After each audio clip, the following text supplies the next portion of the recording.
আলেম জিজ্ঞাসা করলেন আয়াতুল কুরসি তো অনেক লম্বা, এত তাড়াতাড়ি বলেন কি করে? বেনজির মুফতি জবাব দিলেন যে শর্টকাট করে নিয়েছিলেন। কিভাবে শর্টকাট করে নিয়েছেন? বলেন আগে পাশে শব্দই বাদ দিয়ে শুধু কুরসি কুরসি কুরসি কুরসি কুরসি কুরসি শব্দের বাংলা অর্থ গদি গদি গদি গদি। কুরসি শব্দের বাংলা অর্থ এই জাতীয় লোকেরা তসবিহ পড়ে এতে বললেন কি পড়ে? গদি গদি গদি গদি গদি গদি।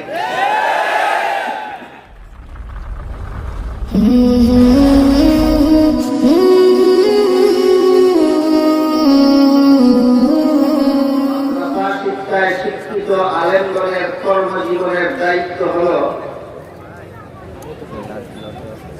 গোটা জাতিকে পরকালীন চিরস্থায়ী জীবনের ভয়াবহ জাহান্নামের শাস্তির ব্যাপারে সতর্ক করা।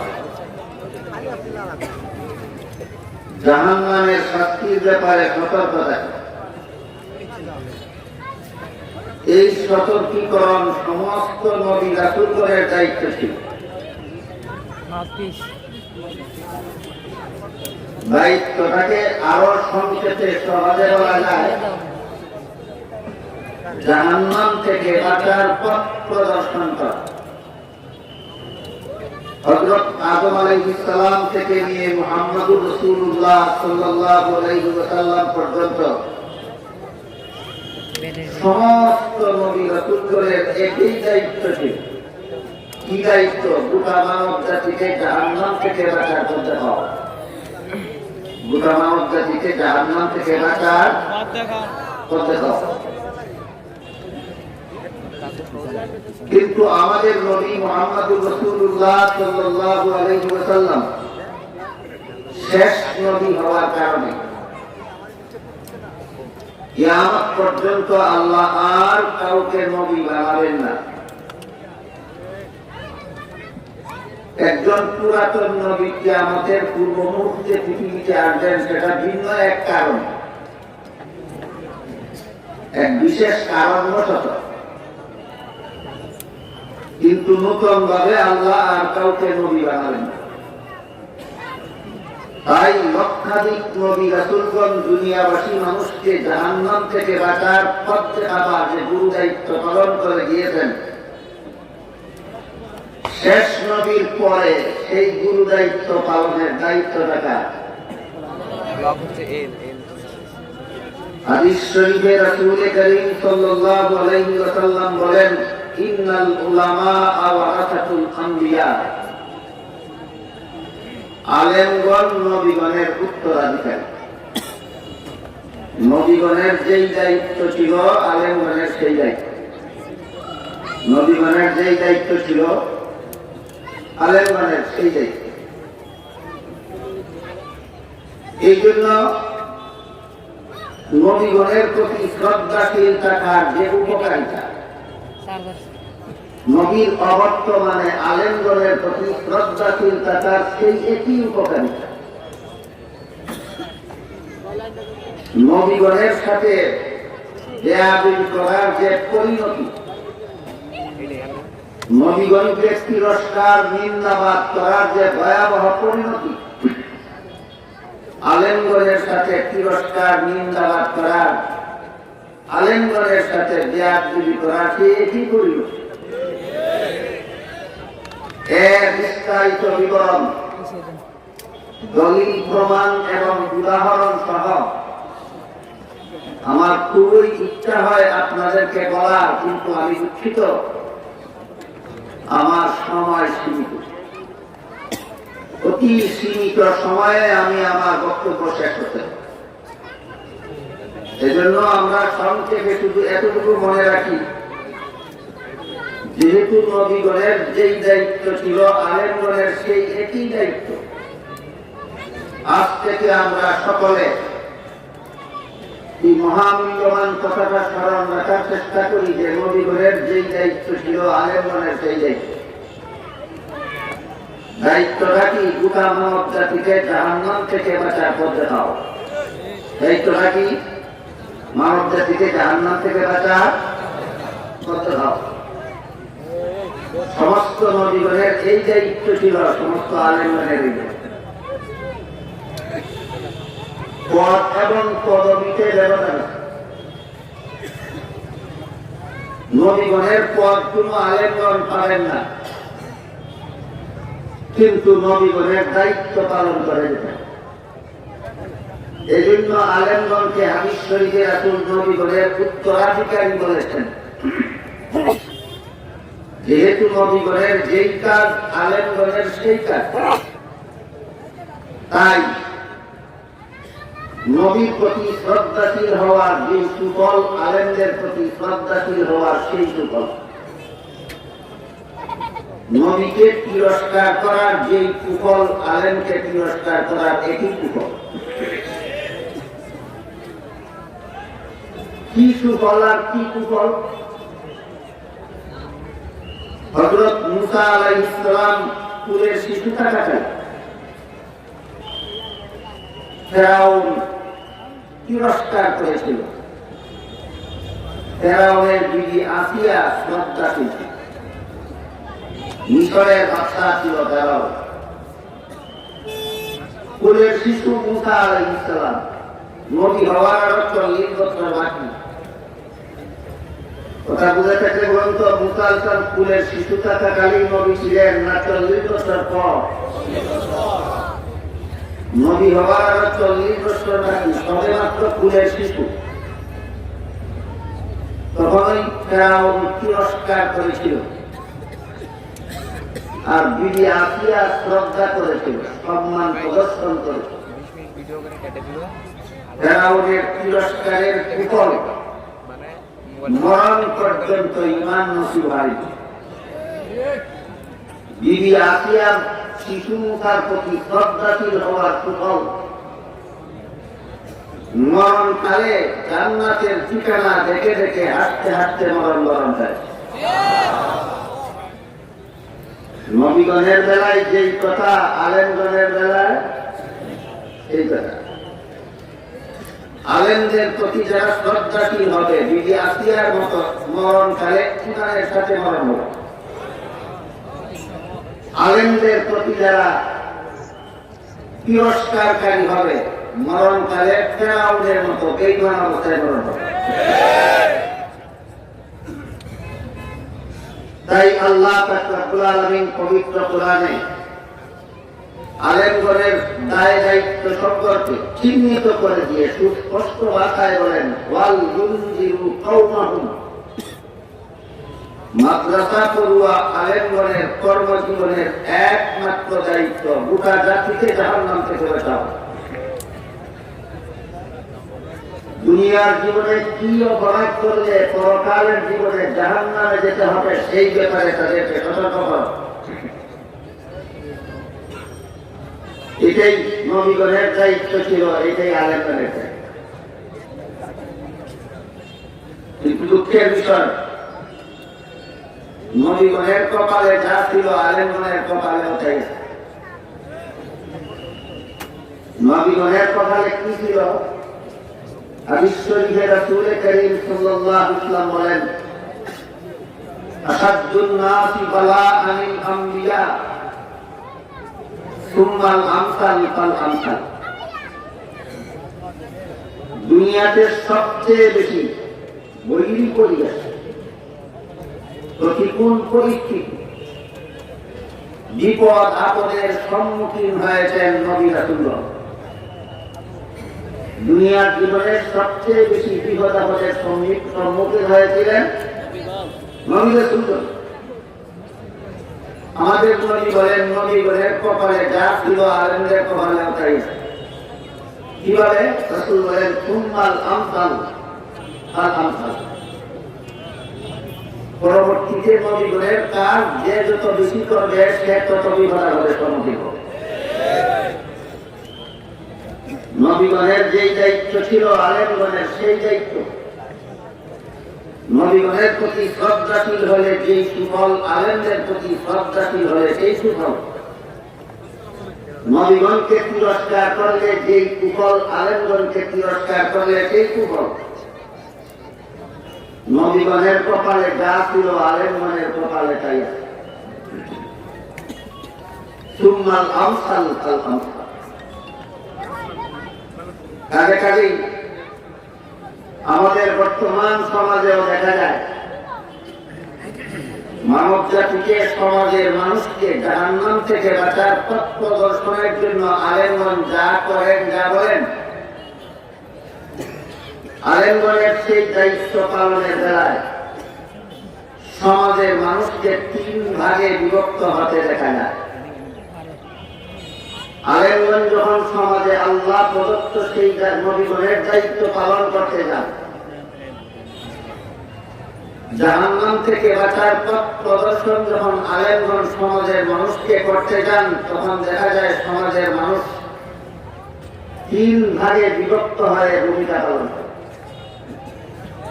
এর মধ্যে 1 ভাগের সংখ্যা খুব কম। এরা আলেমগণের কথা শুনে জাহান্নামের পথ ছেড়ে দিয়ে জান্নাতের পথে ফিরে আসে। একদল নবীগণের কথা শুনেও অতি অল্প সংখ্যক কিছু মানুষ জাহান্নামের পথ ছেড়ে দিয়ে জান্নাতের পথে ফিরে আসত। আলেমগণের কথা শুনেও অতি অল্প সংখ্যক কিছু মানুষ জাহান্নামের পথ ছেড়ে দিয়ে জান্নাতের পথে ফিরে আসে। আরেক দল, এদের সংখ্যা সবচেয়ে বেশি, জাহান্নামের পথ ছেড়ে জান্নাতের পথে ফিরেও আসে না, সতর্ক করার কারণে আলেমদেরকে তিরস্কার করে না। সতর্ক করার কারণে আলেমদেরকে তিরস্কার করেন। আর 3য় দলের পরিমাণ প্রথম 2 দলের মধ্যবর্তী।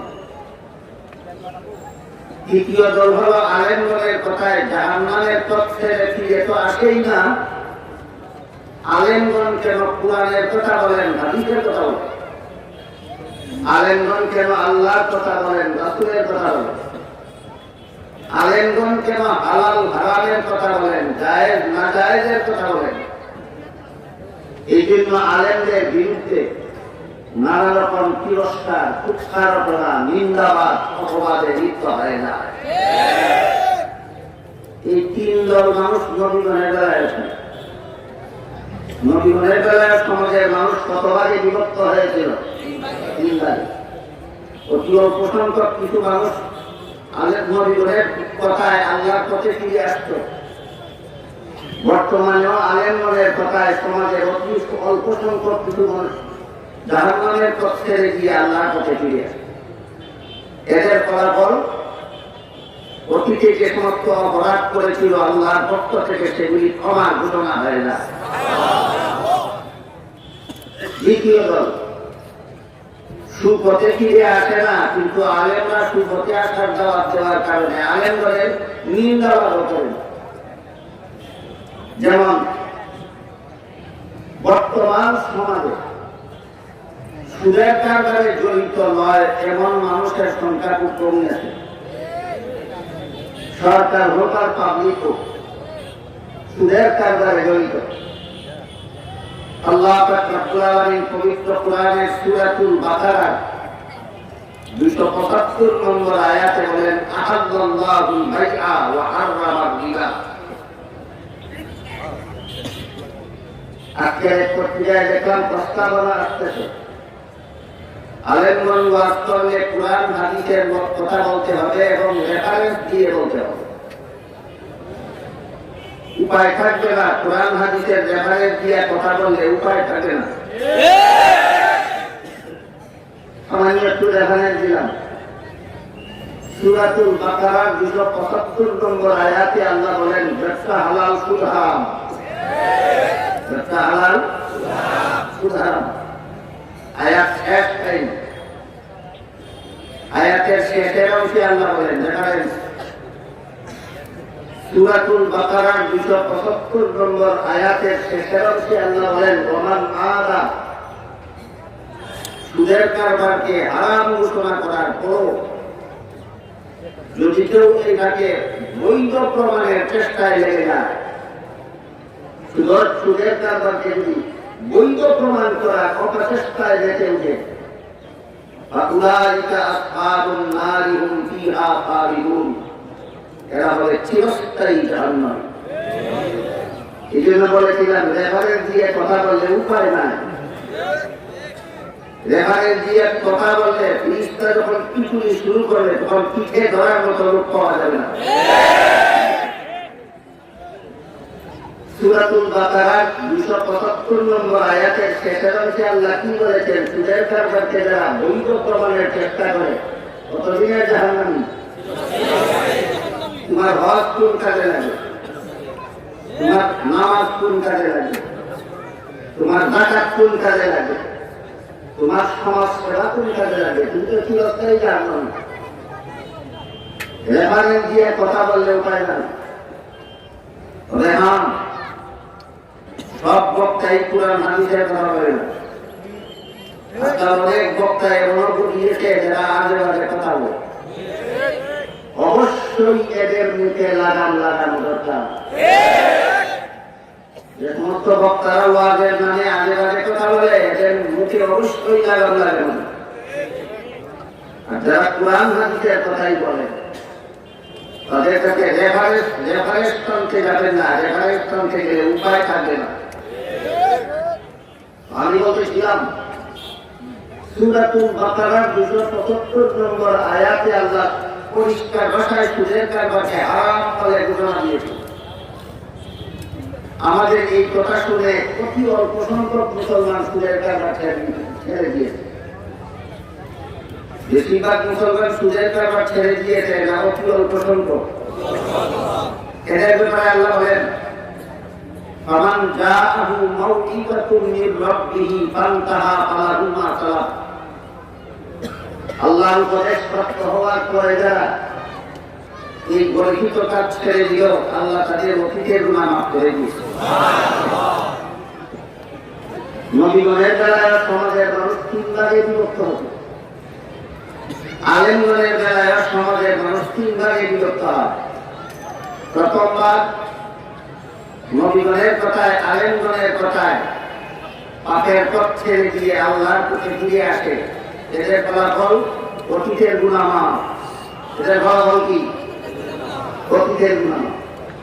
আমার কথা বুঝলে আপনারা এখানে যারা উপস্থিত আছেন আপনারা কত নম্বর দলের অন্তর্ভুক্ত আছেন প্রত্যেকেই ইনশাআল্লাহ মনে মনে টের পাবেন আপনি কত নম্বর দলে আছেন। নবীগণের কথা শুনে আলেমগণের কথা শুনে যারা গর্হিত কাজ ছেড়ে আল্লাহর পথে ফিরে আসে তাদের অতীতের অপরাধ মাফ করে দেওয়া। দ্বিতীয় দল পাপের পথ ছেড়ে আল্লাহর পথে ফিরে আসে না কিন্তু যে সমস্ত আলেমগণ কথা কোরআন হাদিসের কথা বলেন এদের তিরস্কার করেন। আলেমগণের তিরস্কার করে না। এদের একটা গুণ আছে, একটা বিষয় এদের গুণের একটা বলা ভালো আছে, দুষের একটা বলা ভালো আছে। এদের দুষ্টা হলো জানতে পারলো কোরআন হাদিসে এই কাজটা নিষিদ্ধ বলে ঘোষণা করা হয়েছে, হারাম বলে ঘোষণা করা, তারপর হারাম কাজটা যে ছাড়লো না। এই জন্য একটা নির্ধারিত মেয়াদের জন্য তার শাস্তি ভোগ করতে হবে। আল্লাহ কতদিনের শাস্তি ভোগ করতে হবে? নির্ধারিত মেয়াদের জন্য একটা শাস্তি ভোগ করতে হবে। তুমি সুদের কারবারি, আল্লাহ কোরআনে বলেছেন সুদ হারাম, আলেমগণ বলে দিয়েছেন সুদ হারাম, তারপর তুমি সুদের কারবার বর্জন করবে না, তোমার জাহান্নামে শাস্তি ভোগ করতে হবে একটা নির্ধারিত মেয়াদের জন্য। নির্ধারিত মেয়াদের শাস্তি শেষ হলে পরে এই হারাম বলার কারণে তুমি যে আলেমগণের তিরস্কার করোনি এটা একটা গুণ তোমার। এই গুণের কারণে শাস্তির মেয়াদ যখন ফুরিয়ে যাবে তখন তোমাকে মুক্ত করে দাও। দ্বিতীয় দলের একটা গুণ আছে, একটা গুণ আছে। দ্বিতীয় দলের গোষ্ঠী হারাম কাজটা খায় না, এটা গুণ। এই জন্য জাহান্নামের শাস্তি করতে হবে। একটা গুণ আছে, গুণ কি? যে সমস্ত আলেমগণ হারাম বলেন এদের তিরস্কার করে, এটা গুণ। এই গুণের ফলাফল শাস্তির মেয়াদ যেদিন শেষ হবে সেদিন তোমাকে মুক্ত করে দাও। কত দলের আলোচনা তৃতীয় দল। আলেমগণ কুরআন হাদিসের ঘোষিত হালাল হারামের কথা বলবে, হালাল হারামের বিধান তো গ্রহণ করেই না, পালন তো করেই না, কেন আলেম হারামকে হারাম বলবেন, আলেম কেন হালালকে হালাল বলবেন? এই জন্য আলেমের বিরুদ্ধে যত রকমের তিরস্কারের ব্যবস্থা সমাজে চালু আছে, আর যত রকমের অপবাদের ভাব সমাজে চালু আছে, সবগুলি তৈরি করা জরুরি। এদের গুণের লেশ মাত্র হবে, একটা দোষ আছে। কি দোষ? আল্লাহর কথা বলার কারণে, হালাল হারামের কথা বলার কারণে নবীগণের তিরস্কার করলে যেমন আর মুসলমান থাকে না, কাফের হয়ে যায়, ঠিক তেমনি ভাবে আল্লাহ ঘোষিত হালাল হারামের কথা বললে যারা আলেমকে তিরস্কার করে এরা মুসলমান থাকে না, কাফের হয়ে যায়। কত নম্বর দল? এদের ব্যাপারে আল্লাহ বলেন ফাউলাইকা আসহাবুন নারি হুম ফিহা খালিদুন, এরা চিরস্থায়ী জাহান্নামে। তিন দলের পরিচয় এবং পরিণাম পরিষ্কার করে কি বুঝে আসলো আপনাদের? এদের এত সব জিন্দাবাদ তিরস্কার গালিগালাজ জুলুম অত্যাচার সত্ত্বেও আল্লাহ সর্বশ্রেষ্ঠ নবী, সর্বশ্রেষ্ঠ মহানব মুহাম্মদুর রাসূলুল্লাহ সাল্লাল্লাহু আলাইহি ওয়াসাল্লামকে বলেছেন লাস্তা আলাইহিম বিমুসাইতির, আপনাকে দারোগা বানিয়ে পাঠাইনি আমি, তাদের ধারে ধরে অত্যাচার করে দিবেন। আপনি শুধু বুঝিয়ে দেবেন, যারা ফিরে ফিরবে, যারা ফিরে না তাদেরকে ইচ্ছা মতো জাহান্নামে যেতে দিবেন। অন্য আয়াতে আল্লাহ বলেন মান শাআ ফালইউমিন ওয়া মান শাআ ফালইয়াকফুর, যার মনে চায় ইমানের পথে আসো, যার মনে চায় কুফরির পথে যাও। তবে জেনে শুনে যারা কুফরির পথে যাও, মনে রেখো ইন্না আ'তাদনা লিয-যালিমিনা নারান আহাতা বিহিম সুরাদিকুহা ওয়া ইন ইয়াস্তাগীসু ইউগাসু বিমাইন কাল-মুহলি ইয়াশবিল বুজুহ বি'সাশ শারাব ওয়া সাআত মুরতাফা। যারা জেনে শুনেই কুফরির পথ অবলম্বন করে, আমাদের বর্তমান সমাজে মুসলমানের লেভেলদারি কুফরির পথ অবলম্বনকারী লোকের অভাব না। কিসের লেভেলদারি? মুসলমানিত্বের লেভেলদারি। তার পরিচয় মুসলমান, সেও মুসলমান, তার বাবাও মুসলমান, তার দাদাও মুসলমান, তার 14 গোষ্ঠী মুসলমান। সেও গরুর গোশত খায়, তার 14 গোষ্ঠীও গরুর গোশত খায়। কিন্তু আলেমকে হারামকে হারাম বললেন, এই জন্য আলেমের তিরস্কারে পঞ্চমুখ, আলেমের নিন্দাবাদে পঞ্চমুখ। আমি আপনাদেরকে কি কথা জিজ্ঞাসা করতে চাই পরিষ্কার কথায়, সুদ হারাম, এটা আলেমদের নিজস্ব কথা না, আল্লাহর কথা। আল্লাহর কথাটা কোনো আলেম বলার কারণে এই আলেমের বিরুদ্ধে যারা তিরস্কার করে এরা কি আসলে তিরস্কারটা আলেমকে করে না স্বয়ং আল্লাহকে করে? আল্লাহকে তিরস্কারকারী নামাজ পড়লেই মুসলমান থাকে? আল্লাহকে তিরস্কারকারী রোজা রাখলেই মুসলমান থাকে? আল্লাহকে তিরস্কারকারী হজ আর উমরা করলেই মুসলমান থাকে? আল্লাহকে তিরস্কারকারী তাসবিহ হলেই মুসলমান থাকে? তাসবিহের একটা ঘটনা মনে করুন। বেশ কয়েক বছর আগে পাকিস্তান থেকে একজন আলেম ছিলেন, ওয়াইজ আল্লামা সৈয়দ আব্দুল মজিদ নদী রহমতুল্লাহি আলাইহি, তিনি আমার নাম নাই, মারা গেছেন। তিনি যখন বাংলাদেশে সম্মেলনে এসেছিলেন তখন পাকিস্তানের প্রধানমন্ত্রী ছিল বেনজির ভুট্টো, ছিল বেনজির। তিনি বলছিলেন যে বেনজির ভুট্টোকে একজন আলেম দেখলেন তাসবিহ করে। কি করে? তাসবিহ। আলেম জিজ্ঞাসা করলেন আপনি একজন রাজনৈতিক ব্যক্তি, আপনি তাসবিহ করেন কি? তাসবিহ তো তুমি করতে দেখা করে, কিসের তাসবিহ? বেনজির ভুট্টো জবাব দেয় এটা আয়াতুল কুরসির তাসবিহ। কিসের তাসবিহ? অনেক লম্বা একটা আয়াত আছে, আয়াতটাকে আয়াতুল কুরসি বলা। আলেম জিজ্ঞাসা করলেন আয়াতুল কুরসি তো অনেক লম্বা, এত তাড়াতাড়ি বলেন কি? বেনজির ভুট্টো জবাব দিলেন যে শর্টকাট করে নিয়েছিলেন। কিভাবে শর্টকাট করে নিয়েছেন? বলেন আগে পাশে শব্দই বাদ দিয়ে শুধু কুর্সি কুর্সি কুর্সি কুর্সি কুর্সি কুর্সি শব্দের বাংলা অর্থ গদি গদি গদি গদি। কুর্সি শব্দের বাংলা অর্থ এই জাতীয় লোকেরা তসবিহ পড়ে তাহলে বুঝলেন কি পড়ে? গদি গদি গদি গদি গদি গদি। আপনি যতই তসবিহ করেন না কেন, আপনি যতই নামাজ পড়েন না কেন, আপনি যতই রোজা রাখেন না কেন, আপনি যতই হজ করেন না কেন, তিরস্কার কাকে করেছেন? আল্লাহকে তিরস্কার করার পর নমাজে ইমান রক্ষা করতে পারেন। আল্লাহকে তিরস্কার করার পরে তোমার রোজা তোমার ইমান হেফাজত করতে পারবে না। আল্লাহকে তিরস্কার করার পরে তোমার হজ আর তোমার যাকাত আর তোমার সমাজ সেবা তোমার ইমানকে ধরে রাখতে পারবে না। এই জন্য আলেমগণের নবীগণের বেলায় সমাজের মানুষ যে 3 ভাগে বিভক্ত হতো, আলেমগণের বেলায়ও সমাজের মানুষ 3 ভাগে বিভক্ত হয়।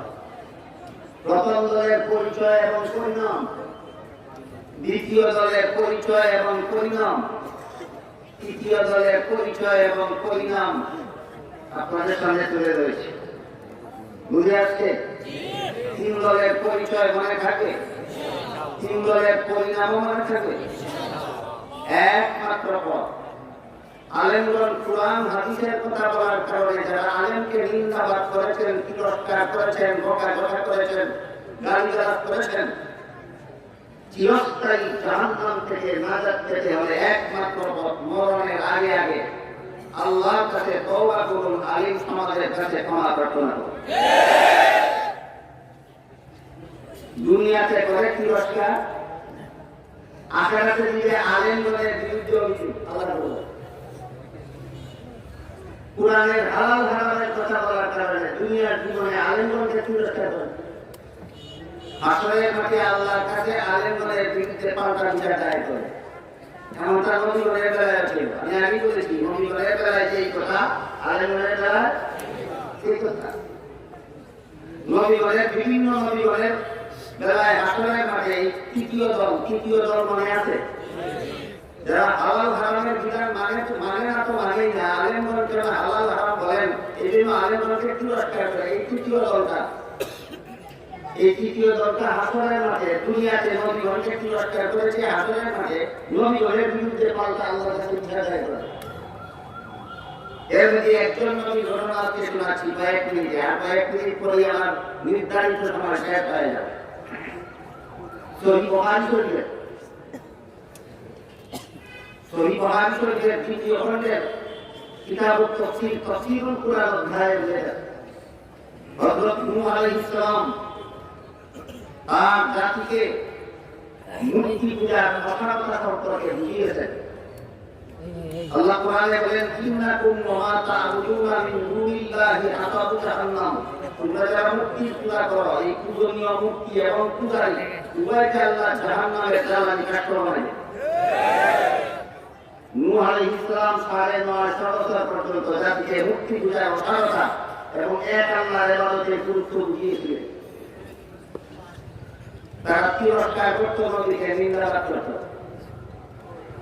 আসরের মাঠে আল্লাহ যখন জিজ্ঞাসা করবেন তোমরা মূর্তি পূজারী অবস্থায়, বেঈমান অবস্থায়, কুফরিতে লিপ্ত অবস্থায় মরণ করে কেন?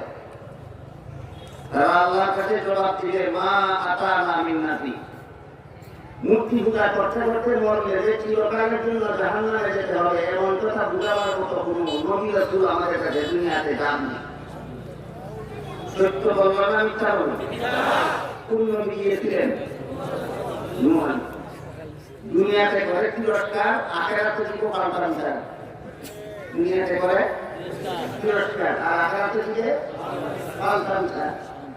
একটা বড় ভালো মানুষ যারা চিন্তা করে, একটা বড় ভালো মানুষ যারা আল্লাহ ঘোষিত হালাল হারামের কথা বলার কারণে দুনিয়ার জীবনে তিরস্কার করে, আর আখিরাতে আল্লাহকে বলে আলেমরা আমাদেরকে এই কথা বলেনি, কাজে আলেমদেরকে শাস্তি দিন, আমাদেরকে ছেড়ে দিন। বাটপারি একটা শেষ সীমানা থাকা দরকার, দাঙ্গারি একটা শেষ সীমানা দরকার। তাই আল্লাহ পাক রব্বুল আলামিন বলেন ওয়াল ইউনযিরু কওমাহুম ইযা রাজাউ ইলাইহিম লাআল্লাহুম ইয়াহযারুন। মাদ্রাসা শিক্ষিত আলেমগণের কর্মজীবনের একমাত্র দায়িত্ব গোটা জাতিকে জাহান্নাম থেকে বাঁচানো। তিরস্কার হাজারবার করলেও তারা তাদের দায়িত্ব পালন করছিল। আমরা যদি আপনাকে হালাল হারামের কথা বলি না, জাহান্নামে আমাদেরকে যেতে হবে। আর বলার পরে যদি আপনারা হারাম পথ খাবেন না, আপনাদের জাহান্নামে যেতে হবে। আমরা আমাদেরকে জাহান্নাম থেকে বাঁচার ফিরিয়ে আসি, আমাদের বলতেই হবে। আপনারা আমাদেরকে জাহান্নাম থেকে বাঁচাবার ফিরিয়ে থাকেন, হারাম কাজ করতেই হবে। আলেমগণের দায়িত্ব হলো হারামকে হারাম বলতেই হবে, আলেমগণকে জাহান্নামে যেতে হবে। তোমাদের তিরস্কারের ভয়ে হারামকে হারাম বলা বন্ধ করে দিয়ে আমি জাহান্নামে যাবো না। তোমার মন খুশি করার জন্য জাহান্নামকে আমি বরণ করে নিতে পারি। তুমি খুশি থাকো আর থাকো, আমার জাহান্নাম থেকে বাঁচতে হবে।